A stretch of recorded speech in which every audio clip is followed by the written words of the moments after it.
The Great Hall of Kepler Prime Station buzzed with nervous energy.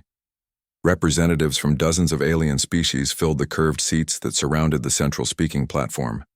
The air recycling systems worked overtime to handle the different atmospheric needs of so many different beings.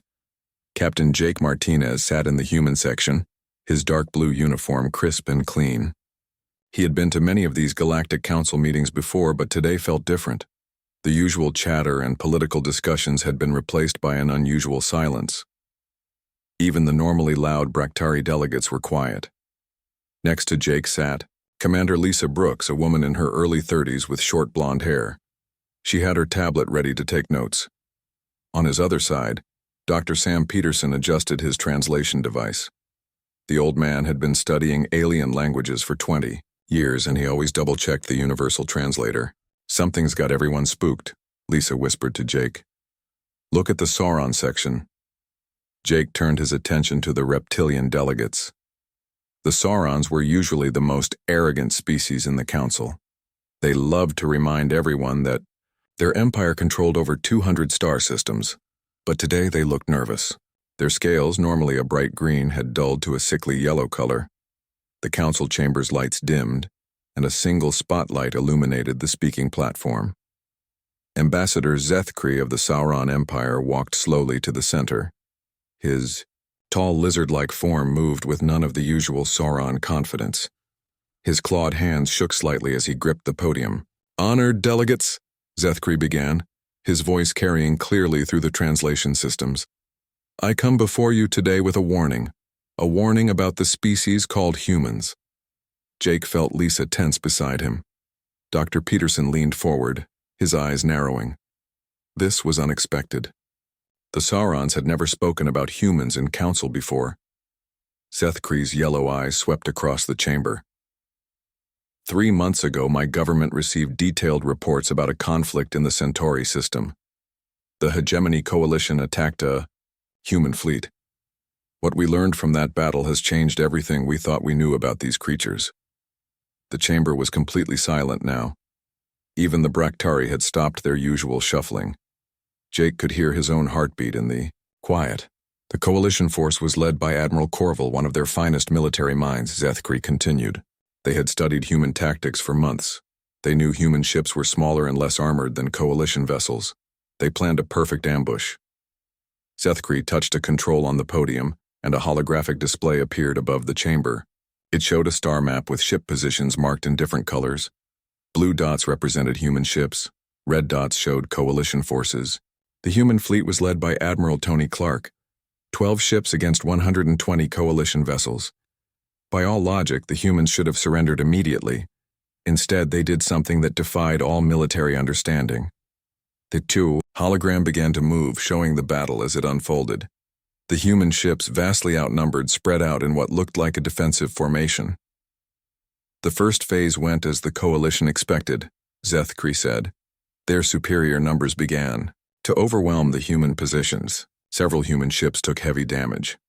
But then something changed. Jake watched as the blue dots on the display began moving in unexpected patterns.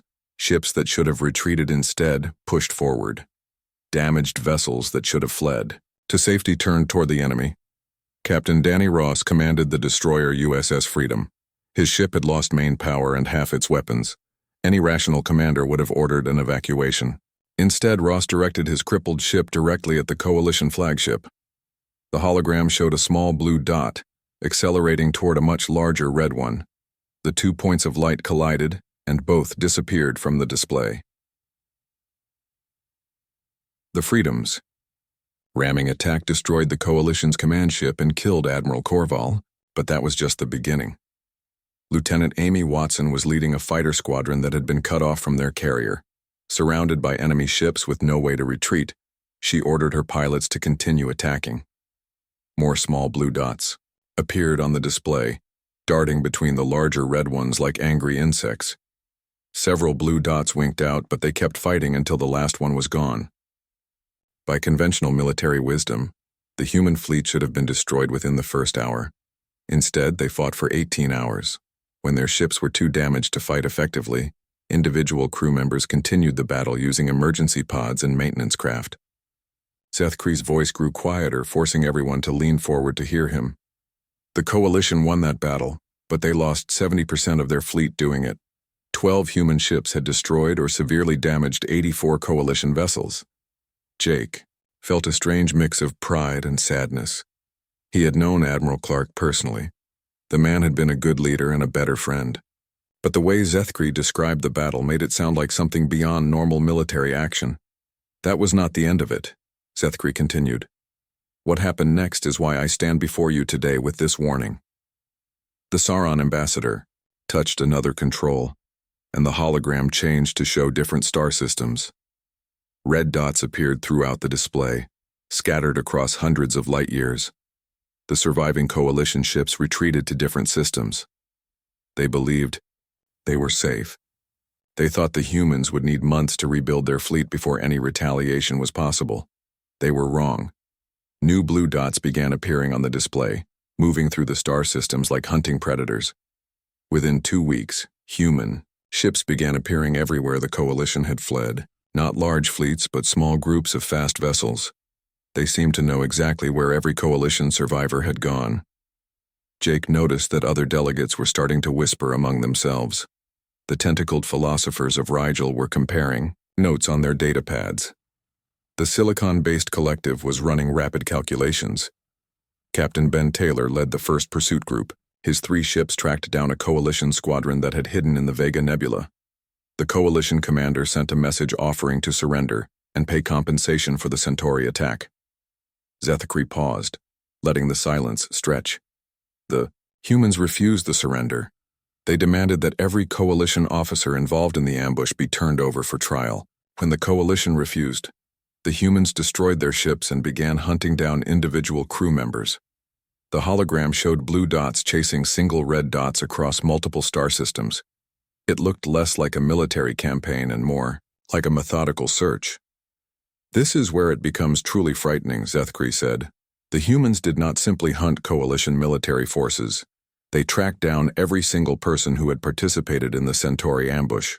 Mechanics who had serviced the ships, supply officers who had provided ammunition, communications staff who had sent orders. Dr. Peterson leaned over to Jake. This doesn't sound like standard military doctrine, he whispered. Jake nodded but kept watching the display. The blue dots had spread across hundreds of systems now, each one following red dots that were trying to escape. Commander Joe Phillips tracked a Coalition navigator to a mining colony in the Outer Rim. The navigator had changed his identity and was working as a freight hauler. Phillips found him anyway. Captain Nancy Clark pursued a Coalition weapons officer who had fled to neutral space and married into a local family. She waited 6 months for the perfect moment to make her arrest. Zethkri's scales had turned almost completely gray now. Do you understand what this means? The humans did not just defeat the Coalition fleet. They made it impossible for anyone involved to ever feel safe again. No matter where they ran, no matter how they tried to hide, the humans found them. The chamber was dead silent. Jake could see fear in the eyes of delegates from species that had never feared anything before. This brings me to my warning, Zethkri said, his voice barely above a whisper. If you attack humans, they will not simply fight back. They will never stop hunting you. They will follow you across the galaxy.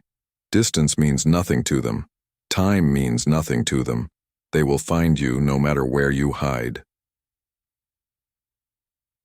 The Sauron. Ambassador straightened, looking directly at each section of delegates. Do not attack humans, because once you do, they will never let you escape. 3 weeks after the Galactic Council meeting, General Henry Adams stood in the observation deck of Harmony Station. The neutral vessel hung in empty space between human and Coalition territory. Through the large windows, he could see the stars that separated 2 civilizations now locked in an uneasy standoff. Henry was a tall man with gray hair and serious eyes. He had fought in 3 wars during his 40-year military career, but he had never faced a situation quite like this one. The Hegemony Coalition had requested peace talks after the devastating losses at Centauri. Now both sides were meeting on neutral ground to discuss terms. Sir, the Coalition delegation has arrived, announced Intelligence Officer Kate Miller. She was a young woman with red hair and sharp green eyes.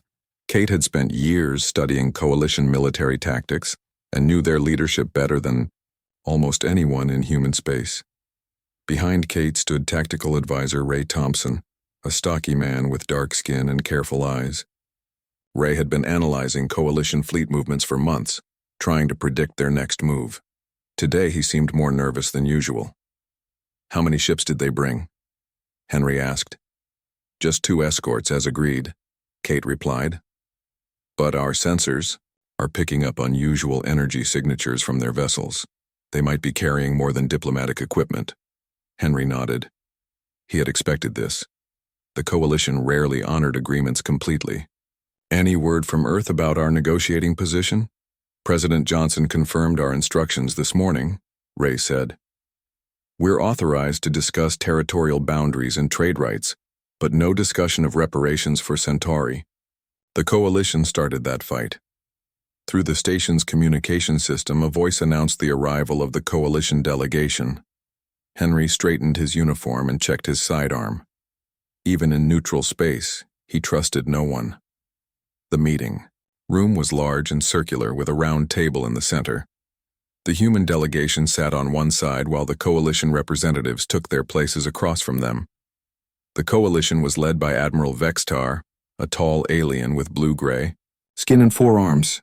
His species, the Hegemony Prime, had started the coalition as a way to control smaller worlds. Admiral Vextar's eyes were cold and calculating. He had built his reputation by crushing smaller civilizations before they could become threats. To him, humans were just another species that needed to be controlled or eliminated. "General Adams," Vextar began, his voice carrying through the universal translator. "I am pleased that your government has agreed to these discussions. The unfortunate incident at Centauri could have been avoided if your people had been more reasonable." Henry felt his jaw tighten, but he kept his voice level. "Admiral, the unfortunate incident was a surprise attack on a peaceful exploration fleet. 12 of our ships were destroyed along with over 3,000 crew members." "War is unfortunate," Vextar replied with a dismissive gesture, "but it is sometimes necessary to maintain order in the galaxy. Your species has been expanding too rapidly. Other civilizations are concerned about human aggression." Kate leaned forward slightly. "Admiral, our expansion has been entirely peaceful. We've established colonies on uninhabited worlds and traded fairly with established governments. What evidence do you have of human aggression?" Vexitar's 4 hands moved in what appeared to be amusement. "Your very existence is aggressive, human. Your species reproduces rapidly, adapts quickly, and refuses to acknowledge the natural order of galactic civilization. The coalition exists to prevent chaos." Ray Thompson pulled out a datapad and placed it on the table. "Admiral, we have detailed records of coalition attacks on neutral shipping, forced taxation of independent worlds, and military occupation of systems that requested no protection. Your definition of order seems to involve a lot of conquest." The coalition admiral's expression darkened. "You dare question the authority of civilizations that ruled the galaxy before your species even discovered fire? The coalition brings stability to primitive worlds that cannot govern themselves." "Like the Alterian system?" Kate asked quietly. "Where your forces bombed civilian targets to force surrender, or the Kepler colonies where you enslaved the population to work in your mining operations." Vextar stood up abruptly, his 4 arms spreading wide. "Enough of this. You are here to discuss terms of surrender, not to lecture your superiors about galactic politics." Henry remained seated, but his voice carried new authority. "Admiral, we are here to discuss peace, not surrender. If you want to end this conflict, you need to acknowledge that the coalition started it with an unprovoked attack." "Unprovoked?" Vextar laughed, a harsh sound that the translator made even more unpleasant. "Your Admiral Clark was conducting military reconnaissance in our space. His fleet was mapping our defenses and analyzing our ship designs. That is an act of war. Admiral Clark was leading a scientific expedition," Ray said firmly. "His ships were unarmed research vessels with civilian scientists aboard. Your own battle reports confirm this." Vextar walked around the table, his movements aggressive and intimidating. Armed or unarmed, your ships had no business in Coalition space. The attack was justified under interstellar law. Kate stood up to meet his gaze. There is no interstellar law that justifies attacking civilian researchers. Admiral Clark's expedition was approved by the Neutral Systems Council and had proper documentation. The Neutral Systems Council has no authority over Coalition space, Vextar replied. We decide what happens in our territory, and we decided your people were a threat. Henry finally stood, his calm demeanor unchanged. Admiral, if you want to discuss peace, then let's discuss it properly. But if you're here to justify an attack on civilians, this meeting is over. Vextar returned to his seat, but his body language remained hostile. Very well. Here are our terms. Humanity will restrict its expansion to current territorial boundaries. All human military forces will be reduced by 50%. Your government will pay compensation for the cost of the Centauri operation, and Admiral Clark's surviving officers will be turned over to Coalition justice. The room fell silent. Henry looked at Kate and Ray, then back at Vextar. Admiral, those aren't peace terms. That's a demand for complete surrender. It is the only way to ensure that humans do not threaten galactic stability, Vextar replied. Your species is too dangerous to be allowed free development. Kate shook her head. Admiral, we cannot accept terms that would essentially end human independence. Surely there must be some middle ground. There is no middle ground with humans. Another Coalition delegate spoke up. This one was from the crystalline hive, a species that communicated through shared consciousness. Your individuals think too independently. You cannot be trusted to follow proper authority. Henry stood up again. Admiral Vextar, I think we need to take a recess to consider your proposal. Our government will need time to review these terms. There is nothing to review, Vextar said coldly. You will accept our terms or face the consequences. The Coalition has 600 ships ready to enforce this agreement. As Henry prepared to respond, the lights in the meeting room suddenly went out. Emergency lighting kicked in a moment later, casting red shadows across the table. The station's alarm system began sounding. What's happening? Ray demanded, reaching for his communicator. Through the darkened room, Henry saw movement. Coalition. Soldiers in full armor were entering through a side door that should have been locked. Their weapons were already drawn and aimed at the human delegation. I'm sorry, General Adams, Vextar said, not sounding sorry at all. But your government's refusal to accept reality has forced us to take more direct action. Kate reached for her sidearm, but laser bolts filled the air before she could draw it. She cried out and fell to the floor, her shoulder bleeding from a direct hit. Ray dove behind a chair as more shots filled the room. Henry drew his weapon and returned fire. But the Coalition soldiers had better positions and superior numbers. Kate, Ray, get to the emergency exit! More laser fire erupted around them. Ray helped Kate to her feet, supporting her wounded form as they moved toward the back of the room. Henry provided cover fire, but he knew they were trapped. This is a neutral station, Henry shouted at Vextar. You're violating every diplomatic protocol in the galaxy. Protocols are for civilized species, Vextar replied calmly. Humans have proven they cannot be civilized. The Coalition soldiers advanced, their weapons trained on the surviving humans. Henry knew they had only seconds before being overwhelmed. But as he prepared for the end, the station's main doors exploded inward.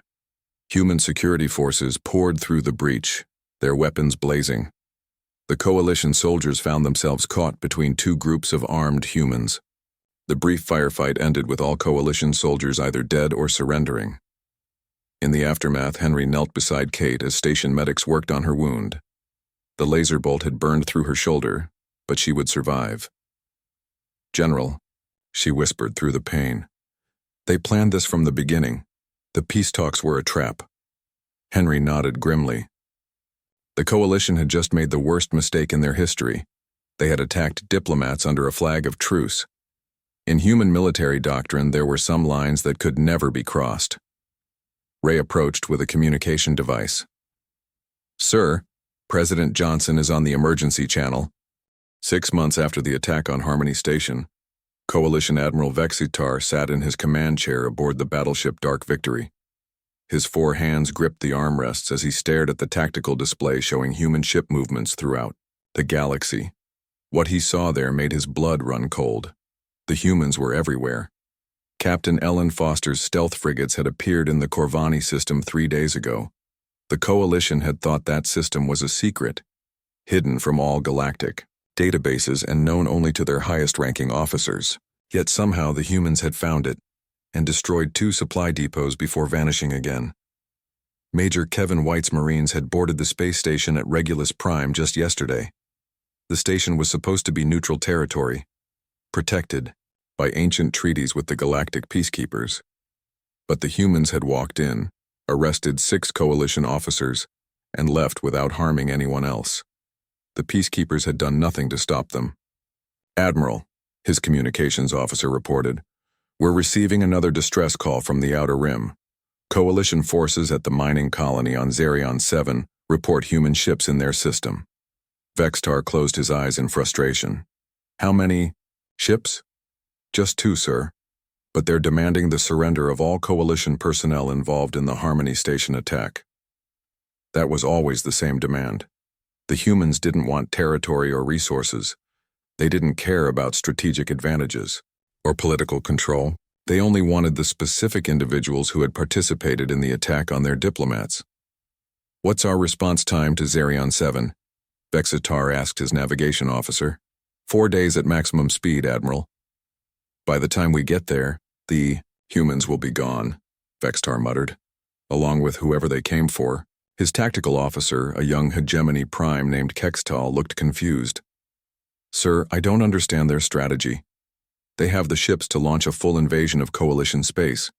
Why are they limiting themselves to these small raids?" Vexitar had been wondering the same thing.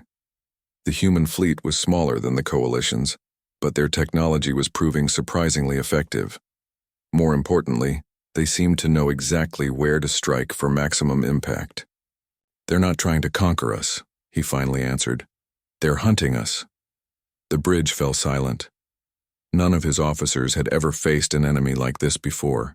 In every previous war, the goal had been to capture territory, control resources, or force political surrender. But the humans seemed to have a different objective entirely. "Sir," the communications officer spoke up again, "we're receiving a priority message from Coalition Command. They want you to report to Kragor Prime immediately." Kragor Prime was the Coalition's most secure fortress world.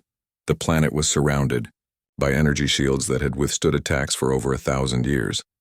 Its surface was covered with underground bunkers carved deep into solid rock. If anywhere in Coalition space was safe from human attack, it was Kragor Prime. "Set course for Kragor Prime," Vexitar ordered. "Maximum speed." As the Dark Victory jumped to hyperspace, Vexitar thought about the past 6 months. The humans had done something that no enemy had ever accomplished. They had made him afraid. It wasn't fear of losing battles. Vexitar had lost battles before, and survived. It wasn't fear of death in combat. He was a warrior and accepted that possibility.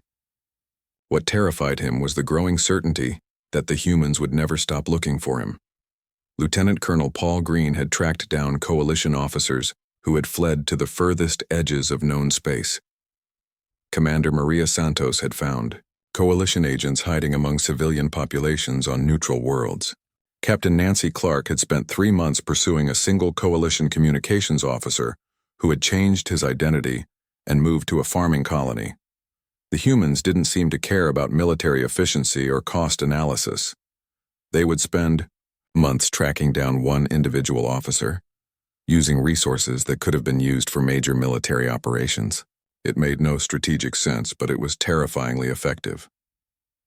2 days later, Vexitar arrived at Kragor Prime.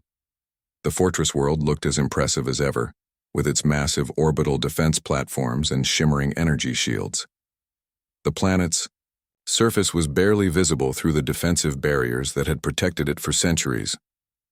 In the underground command center, Vexitar met with the Coalition's highest leadership. Supreme Commander Drexmar, leader of the entire Coalition military, looked older than Vextar remembered. The stress of fighting humans had aged him rapidly. "Admiral Vextar," Drexmar began, "your report on human activities is disturbing. They seem to be operating with intelligence that should be impossible for them to obtain." "Yes, sir. They know the locations of bases that aren't in any official records. They identify our personnel even when they're using false identities. It's as if they have access to our most classified information." Commander Yexkree of the Crystalline Hive leaned forward. "Our analysis suggests the humans are using some form of advanced tracking technology, possibly biological markers or quantum signatures that we don't understand." "It doesn't matter how they're doing it," interrupted General Zarthek of the Warrior. "Clans. What matters is that they're making us look weak. Our member species are starting to question coalition strength." Drexmar nodded grimly. "Several smaller worlds have already withdrawn from the coalition. They're afraid that supporting us will make them targets for human retaliation." Vextar understood their fear. The humans had demonstrated something that went beyond normal military action. When they marked someone for capture, they didn't give up. Distance didn't stop them. Time didn't discourage them. Political boundaries meant nothing to them. "What about seeking protection from the neutral species?" suggested Intelligence Director Mextor. "The Christine Confederation has offered to mediate." "The humans rejected mediation," Drexmar replied. "They said this isn't a political dispute that can be negotiated. They consider the attack on their diplomats to be a criminal matter that requires justice." "Justice according to whom?" General Zarthek demanded. "We are the coalition. We decide what justice means in our territory." "Not anymore," Vextar said, quietly. "The humans have decided that some crimes transcend territorial boundaries. They're treating the attack on their diplomats like a violation of universal law." Commander Yexekree's crystalline form shifted nervously. "Our member species are asking difficult questions.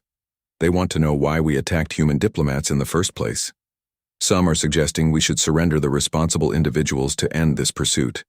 "Absolutely not." Zarthek slammed his fist on the table. "We do not surrender coalition officers to alien justice. Our authority must be maintained." Drexmar held up a hand for silence. "The question of surrender is premature. First, we need to find a way to stop these human raids. Admiral Vextar, you will remain here on Krager Prime while we develop a defensive strategy." "Sir, respectfully, I don't think Kragor Prime is as safe as we believe," Vextar said. "Explain." "The humans have shown they can find targets anywhere in coalition space. They've operated in heavily defended systems, neutral territory, and hidden bases. If they want to reach someone on Kragor Prime, I believe they'll find a way." Drexmar's expression hardened. "Admiral, this planet has been impregnable for over a millennium. The energy shields alone would stop any conventional attack. The underground fortifications could withstand planetary bombardment. Even if the humans located this world, they lack the firepower to breach our defenses." 3 weeks later, Vextar was reviewing intelligence reports in his assigned quarters deep beneath Kragor Prime's surface. The mountain of rock above him was supposed to make him feel secure, but it felt more like being buried alive. The reports made for grim reading. Human forces had captured coalition officers on 17 different worlds in the past month. Not killed, captured. They were being taken somewhere for what the humans called war crimes trials. A soft chime indicated an incoming message on his personal communicator. Vextar expected another report from Coalition Command, but the message was different. "Admiral Vexitar," the voice said in perfect Coalition standard language, "this is Commander Joe Phillips of the United Earth Defense Force. We know you're on Kragor Prime. We know exactly which building you're in and which room you're hiding in." Vextar's blood turned to ice. His quarters were supposed to be shielded from all forms of electronic surveillance. The location was classified at the highest levels of coalition security. "You have 48 hours to surrender yourself for trial," the voice continued. "If you don't, we'll come and get you. The shields won't stop us, the mountains won't hide you, and the coalition won't be able to protect you." The message ended, leaving Vextar sitting in stunned silence. He looked around his quarters, wondering if human surveillance devices were watching him at that very moment. The walls that had seemed so solid and protective now felt like the walls of a trap. He activated his emergency communicator to contact Coalition Command, but before he could speak, alarms began sounding throughout the fortress. The overhead lights switched to emergency red, and automated voices began announcing a security alert. Through his quarters communication system, he heard Supreme Commander Dreximar's voice addressing the entire facility. All personnel to battle stations. 1 year after the hunt began, Ambassador Zethkri of the Sauron Empire sat in his private office on the capital world of Saurus Prime. His scaled hands moved quickly across multiple data screens, compiling reports that would have been impossible to believe just months earlier. The humans were operating in 17 different sectors simultaneously. Zethkri had been collecting information about human military activities since his warning to the Galactic Council. What started as professional curiosity had become something approaching obsession. The humans were doing things that violated every understanding of how civilized warfare was supposed to work. Captain Greg Thompson's task force had intercepted Coalition supply lines in the Outer Rim territories. But instead of destroying the cargo ships, they had boarded each vessel, checked the crew manifests against their wanted lists, and released any ships that carried no Coalition personnel. The cargo was left untouched. Major Ruth Davis led commando, raids on Coalition safe houses throughout neutral space. Her teams would arrive without warning, extract specific individuals, and disappear before local security forces could respond. They never harmed civilians or damaged property beyond what was necessary to complete their missions. Commander Steve Baker's cyber warfare unit had somehow gained access to Coalition communication networks across thousands of star systems.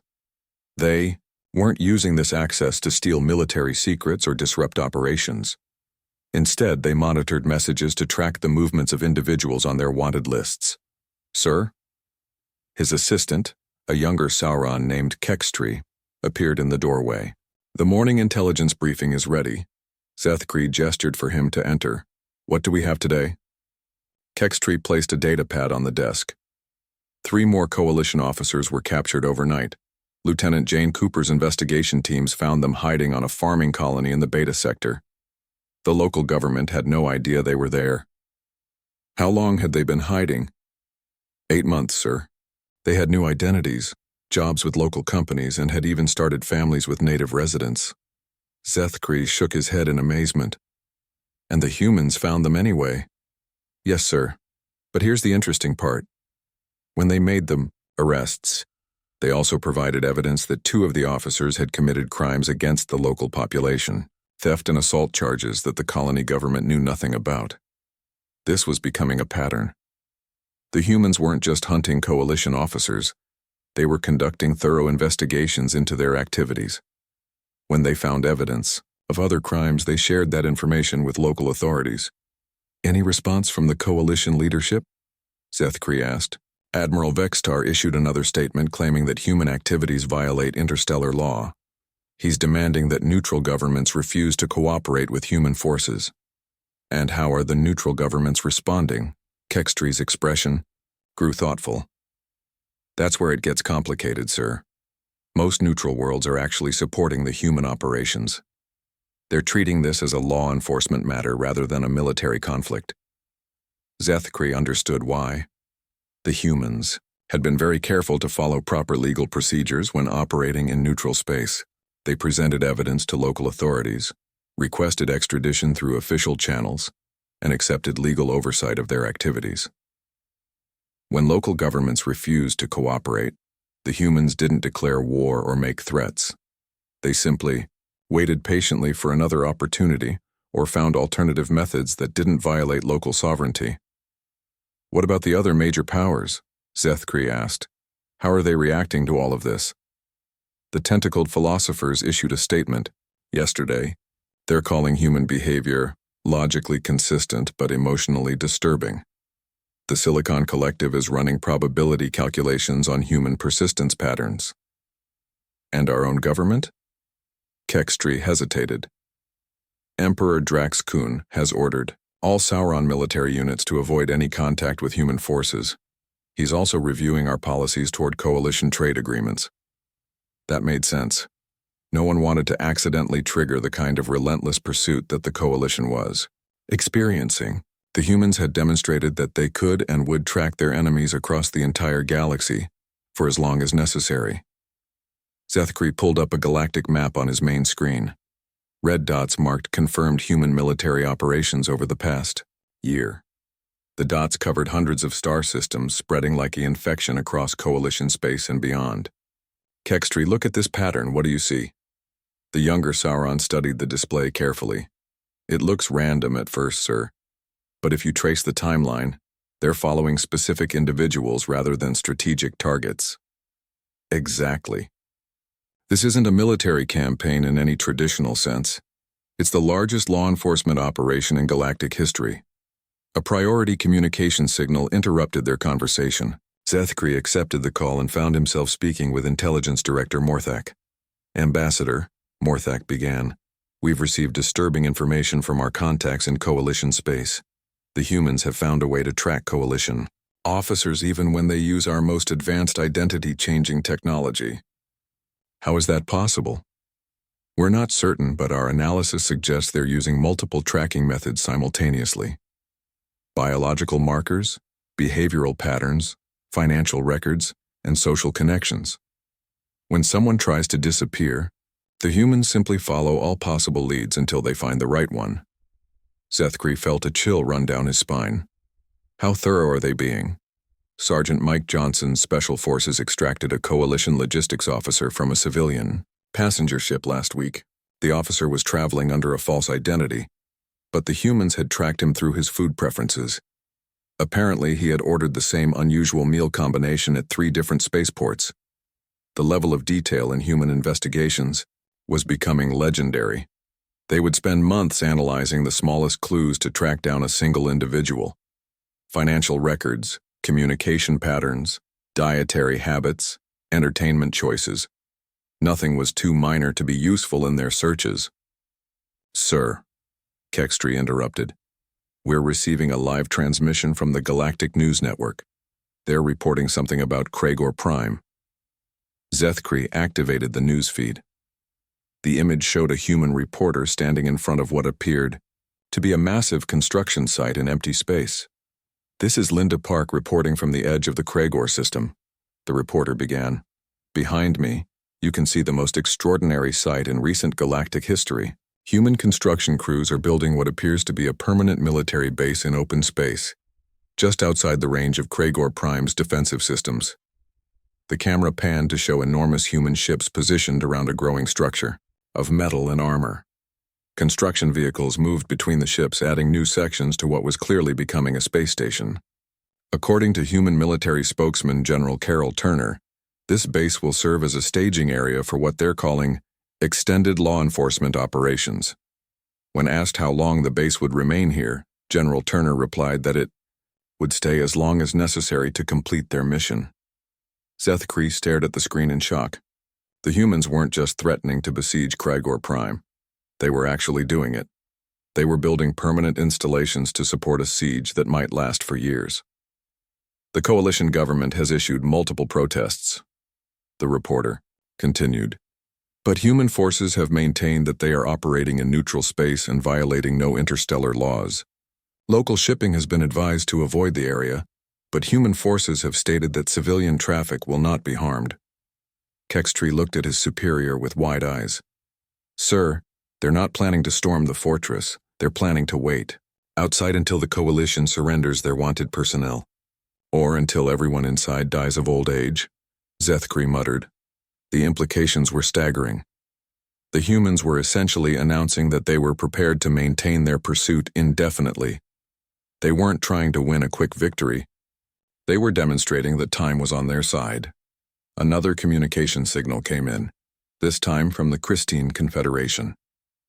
Ambassador Veltari appeared on the screen, her crystalline form reflecting the stress of recent events. Ambassador Zethkri, she began. The Confederation Council is requesting an emergency meeting of all neutral powers. We need to discuss the implications of human military activities. What's the Confederation's position? Zethkri asked. We're concerned. The humans are following all legal protocols, but their persistence is unlike anything we've encountered. They're changing the nature of interstellar conflict. How so? Traditional warfare has defined endpoints. Territory is captured, governments surrender, or peace treaties are signed. But the humans seem to have no defined endpoint beyond capturing every individual they're hunting. They're not trying to conquer the coalition. They're trying to arrest specific people. Zethkri nodded. And that means they might continue this pursuit for decades if necessary. Exactly. Other species are starting to worry about the precedent this sets. If humans are willing to hunt individuals across the galaxy for attacking their diplomats, what will they do to species that harm human civilians or damage human colonies? The question hung in the air like a threat. 2 years after the diplomatic assassination attempt, Admiral Vextar stood in the throne room of the Void Lords, being so ancient and powerful that most species considered them myths. The chamber existed in a pocket dimension where normal physics held no meaning. Purple energy crackled through the air, and the walls seemed to shift between solid matter and pure thought. Before him floated 3 massive forms that hurt to look at directly. The Void Lords communicated through direct mental contact, their thoughts pressing against his consciousness like ice-cold fingers. You seek protection from the humans, the Central Void Lord spoke without words. Explain why we should concern ourselves with your conflict. Vextar had rehearsed this moment for weeks during his journey to the Hidden Realm. The Coalition had exhausted every other option. Human forces had breached Kragor Prime's defenses just as they had promised. The fortress world's 1,000-year-old shields had held for exactly 6 hours before human engineering teams found a way to disable them. Great ones, Vextar began, his forearms spread in a gesture of supplication. The humans represent a threat to the natural order of the galaxy. They refuse to accept the authority of established powers. Their persistence violates every understanding of civilized warfare.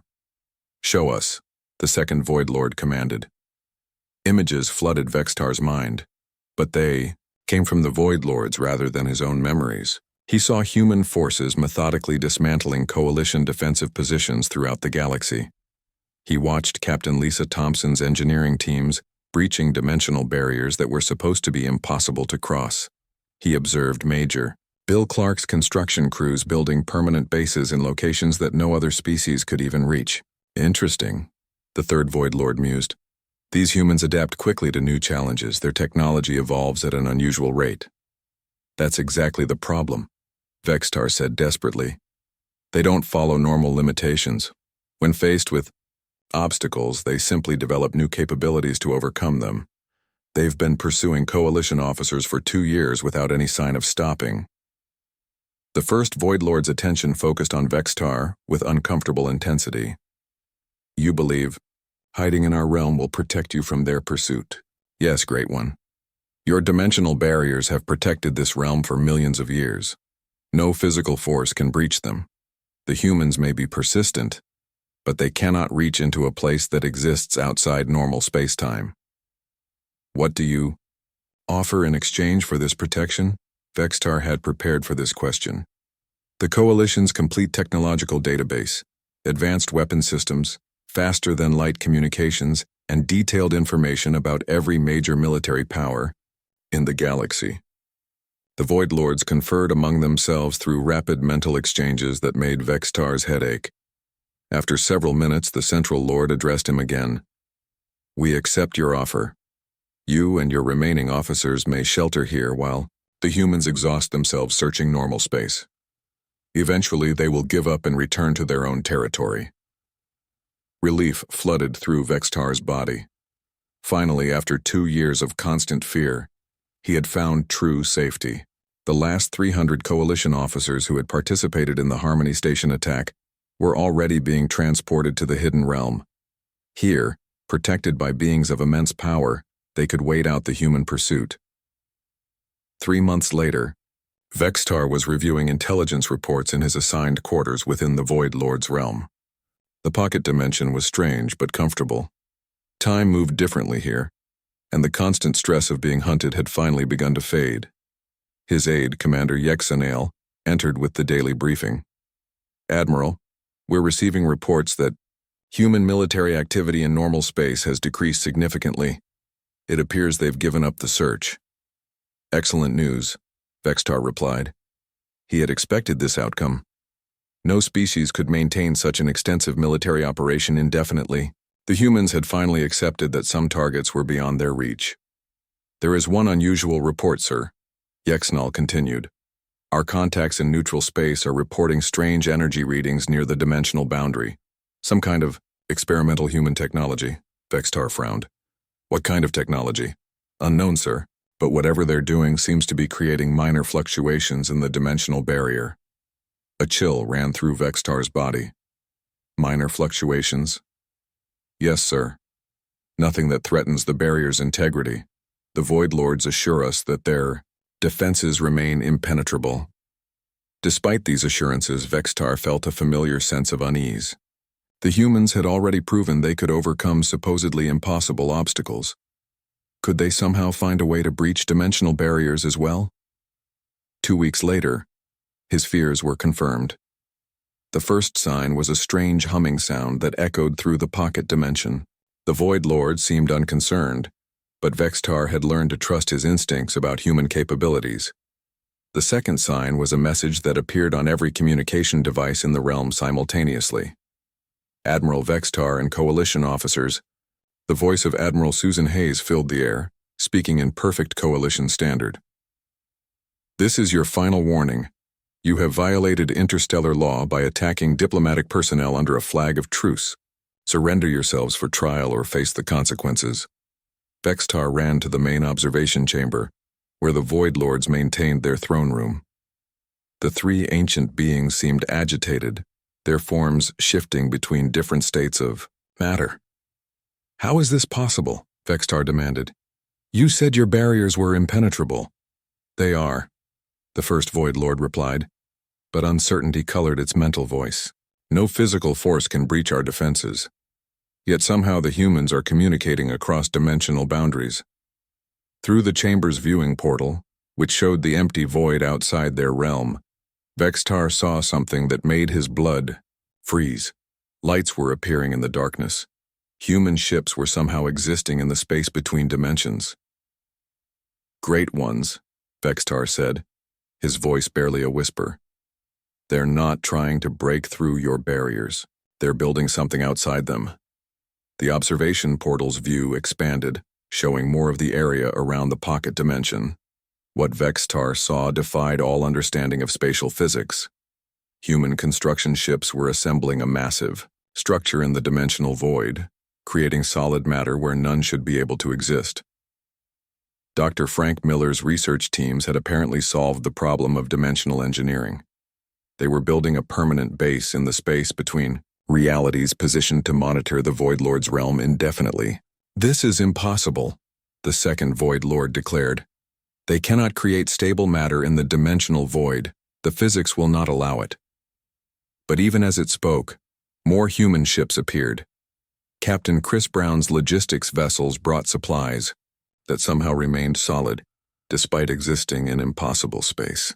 Colonel Diana Webb's engineering corps continued expanding the structure, adding defensive systems and communication arrays.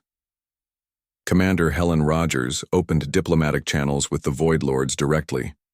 Her message appeared in the throne room as both sound and direct mental communication. Honored Void Lords, she began, the United Earth Defense Force requests your cooperation in a legal matter. We have evidence that individuals in your realm have committed war crimes under interstellar law. We formally request their extradition for trial. The first Void Lord's response thundered through the chamber. We do not recognize your authority. Here, humans. This realm exists outside your jurisdiction. We understand your position, Rogers replied calmly. However, we must point out that harboring war criminals makes you accessories after the fact under interstellar law. We would prefer to resolve this matter peacefully. You threaten us? The third Void Lord's mental voice carried dangerous undertones. Not at all. We're simply informing you of our legal position. If you choose not to cooperate, we'll establish a permanent presence outside your realm and wait for you to reconsider. Vextar, watched in horror as more human ships continued arriving. They weren't building a temporary outpost, they were constructing an entire fleet base in impossible space, designed to exist indefinitely. Admiral, Yexenal appeared beside him. What do we do? Even here, they've found us. I don't know, Vextar admitted. For 2 years, he had hoped that eventually the humans would accept some limitation on their pursuit. Distance hadn't stopped them. Neutral territories hadn't protected their targets. Military alliances hadn't provided safety. Now, even dimensional barriers and the protection of godlike beings weren't enough. 6 months later, the siege had become routine. Human forces maintained their impossible base outside the pocket dimension, expanding it regularly with new facilities and defenses. They had somehow solved not just dimensional engineering, but also the logistical problems of supplying a base that existed outside normal spacetime. The psychological pressure on the coalition officers was becoming unbearable. They had thought themselves finally safe, only to discover that the humans had followed them even here. Some officers were beginning to crack under the strain. Great ones, Vextar pleaded during another audience with the Void Lords. Surely you can force them to leave. Your power is beyond anything in normal space. We could destroy their base, the first Void Lord admitted.